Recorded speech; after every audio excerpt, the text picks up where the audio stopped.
నమస్తే, నేను Yogita. Welcome to సత్యాగ్రహి. గత 2-3 రోజులుగా అధికార కాంగ్రెస్ పార్టీలో జరుగుతున్న పరిణామాలు మామూలుగా లేవు.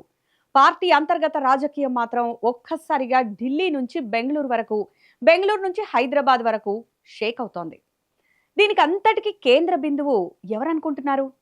కాంగ్రెస్ సీనియర్ నాయకురాలు, మంత్రి కొండా సురేఖ. కొండా సురేఖ అంటేనే తెలంగాణ రాజకీయాల్లో ఒక ఫైర్ బ్రాండ్. ఏ విషయం ఉన్నా సరే మొహమాట పడకుండా ఓపెన్గా మాట్లాడటం ఆమె శైలి. అయితే గత 2-3 రోజులుగా కొండా సుస్మిత వ్యవహారంతో కొండా సురేఖ మంత్రి పదవే ప్రమాదంలో పడింది. సరిగ్గా ఇలాంటి సమయంలోనే ఒక సంచలన పరిణామం చోటు చేసుకుంది. మంత్రి కొండా సురేఖ నేరుగా ఏఐసిసి అధ్యక్షుడు మల్లికార్జున ఖర్గే వద్దకు వెళ్లారు. బెంగళూరు వేదికగా జరిగిన ఈ భేటీ ఇప్పుడు తెలంగాణ కాంగ్రెస్ లో పెను సంచలనంగా మారింది. అసలు సురేఖ ఖర్గే దగ్గరకు ఎందుకు వెళ్లాల్సి వచ్చింది? అక్కడ దాదాపు గంటన్నర పాటు ఏమేం విషయాలు చర్చకొచ్చాయి అనే దానిపై ఇన్సైడ్ స్టోరీ మీకు చెప్పబోతున్నా. స్కిప్ చేయకుండా చివరి వరకు ఈ వీడియో చూడండి. అసలు ఆదివారం బెంగళూరులో ఏం జరిగిందో ఒక్కసారి వివరంగా చూద్దాం. తెలంగాణ ఏఐసిసి మాజీ దూత, పార్టీలో సీనియర్ నాయకురాలైన దీపాదాస్ మున్షి సహకారంతో మంత్రి కొండా సురేఖ బెంగళూరులో మల్లికార్జున ఖర్గేను కలిశారు. ఈ భేటీ కొద్దిసేపట్లో ముగిసిపోలేదు.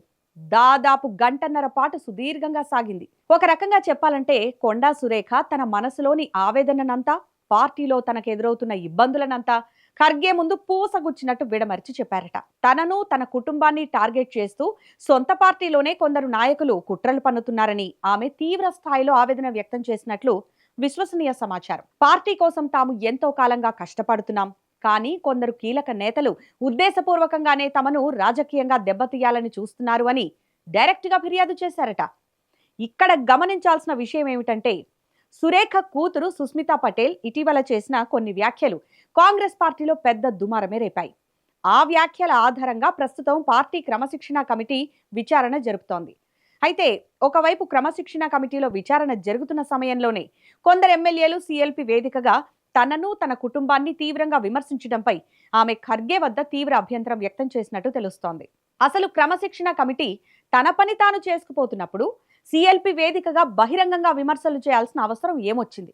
ఇది ఉద్దేశపూర్వకంగా చేసిన దాడి కాదా అని సురేఖ ప్రశ్నించినట్లు సమాచారం. ఈ మేరకు ఇటీవల క్రమశిక్షణ కమిటీకి తాను రాసిన లేఖ ప్రతులను కూడా ఆమె ఖర్గేకు అందజేసి అందులోని అంశాలను వివరించారట. ఇప్పుడు ఈ ఇష్యూలో అత్యంత ఆసక్తికరమైన, రాజకీయ వర్గాల్లో తీవ్ర చర్చకు దారితీసిన పాయింట్ ఏంటంటే, ఆ 17 మంది ఎమ్మెల్యేల వ్యవహారం, వారికి సహకరిస్తున్న ఆ అదృశ్య శక్తి ఎవరు? ఇదే ఆ అసలు పాయింట్.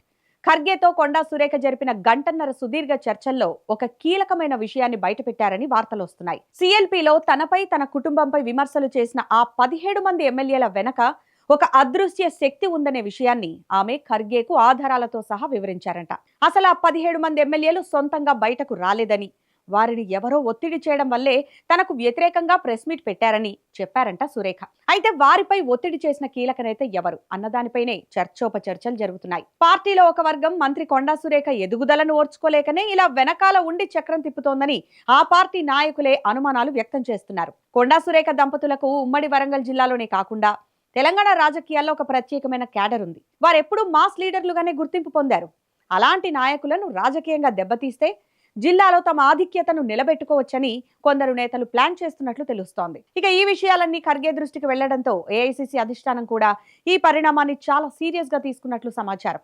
ఏఐసిసి అధ్యక్షుడు మల్లికార్జున ఖర్గే కూడా సురేఖ చెప్పిన విషయాలను చాలా ఓపిగ్గా విన్నారని, పార్టీ అంతర్గత విషయాల్లో క్రమశిక్షణ తప్పితే ఊరుకునేది లేదని ఆమెకు హామీ ఇచ్చినట్లు కాంగ్రెస్ వర్గాలు చెప్తున్నాయి. ఇవన్నీ పక్కన పెడితే ఈ 17 మంది ఎమ్మెల్యేల వెనక ఉన్న ఆ అదృశ్య శక్తి పేరు బయటకొస్తే కాంగ్రెస్ అంతర్గత రాజకీయాల్లో మరిన్ని భూకంపాలు రావడం ఖాయం. ఒకవైపు ఢిల్లీ, బెంగళూరు స్థాయిలో ఈ రాజకీయ డ్రామా నడుస్తుంటే, మరోవైపు హైదరాబాద్ లో ఇంకో ఆసక్తికరమైన పరిణామం జరిగింది. అదే deputy CM Mallu Bhatti Vikramarka appointment వ్యవహారం. పార్టీలో రేగిన ఈ తీవ్ర సంక్షోభాన్ని ఎలాగైనా చల్లార్చాలని, విషయాలు ఇంకా చేయి దాటిపోకుండా చూసుకోవాలని కొండా సురేఖ భర్త, సీనియర్ నాయకుడు కొండా మురళి ప్రయత్నాలు ప్రారంభించినట్లు తెలుస్తోంది.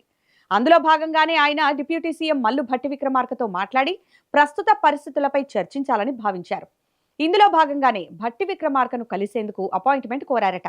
కానీ ఇక్కడే ఒక ఊహించని ట్విస్ట్ ఎదురైంది. ప్రస్తుతం ఉన్న తీవ్ర రాజకీయ పరిస్థితులు, పార్టీలోని అంతర్గత విభేదాలు, క్రమశిక్షణ కమిటీ విచారణల నేపథ్యంలో కొండా మురళికి అపాయింట్మెంట్ ఇచ్చేందుకు డిప్యూటీ సీఎం భట్టి విక్రమార్క నిరాకరించినట్లు వార్తలొచ్చాయి. ఈ పరిణామం ఇప్పుడు తెలంగాణ రాజకీయ వర్గాల్లో, ముఖ్యంగా కాంగ్రెస్ పార్టీ అంతర్గత వర్గాల్లో పెద్ద ఎత్తున చర్చకు దారితీసింది. సాధారణంగా కొండా మురళి లాంటి సీనియర్ నేత అపాయింట్మెంట్ కోరితే నిరాకరించడం అనేది చాలా అరుదుగా జరుగుతుంది. కానీ పార్టీ అధిష్టానం నుంచి స్పష్టమైన ఆదేశాలు వచ్చే వరకు, లేదా ఈ వివాదం ఒక కొలిక్కి వచ్చే వరకు ఎలాంటి వివాదాస్పద భేటీలకు తావివ్వకూడదని భట్టి భావించి ఉండవచ్చని రాజకీయ విశ్లేషకులు భావిస్తున్నారు. మొత్తానికి కొండా సురేఖ బెంగళూరు వెళ్లడం, ఖర్గేతో గంటన్నర పాటు భేటీ కావడం, ఆ 17 మంది ఎమ్మెల్యేల వెనక ఉన్న అదృశ్య శక్తి గురించి ఫిర్యాదు చేయడం, ఇంకోవైపు కొండా మురళికి భట్టి విక్రమార్క అపాయింట్మెంట్ దొరక్కపోవడం, ఈ వరుస పరిణామాలన్నీ తెలంగాణ కాంగ్రెస్ లో ఒక పెద్ద పొలిటికల్ హై డ్రామాకు తెరతీశాయి. ఇప్పుడు అందరి కళ్ళు ఏఐసీసీ అధిష్టానం వైపే ఉన్నాయి. మల్లికార్జున ఖర్గే ఈ విషయంపై ఎలాంటి నిర్ణయం తీసుకోబోతున్నారు?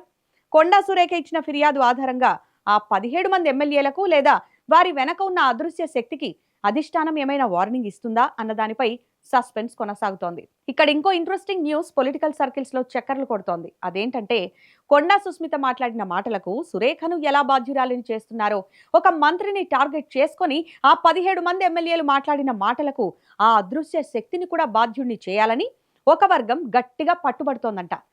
ఈ వ్యవహారంలో న్యాయం ఏ మాత్రం అటు ఇటు అయినా తీవ్ర నిర్ణయాలకు వెనుకాడబోమని హెచ్చరిస్తున్నారంట.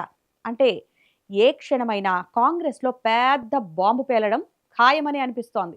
మరి దీన్ని కాంగ్రెస్ అధిష్టానం ఎలా డీల్ చేస్తుందో చూడాలి.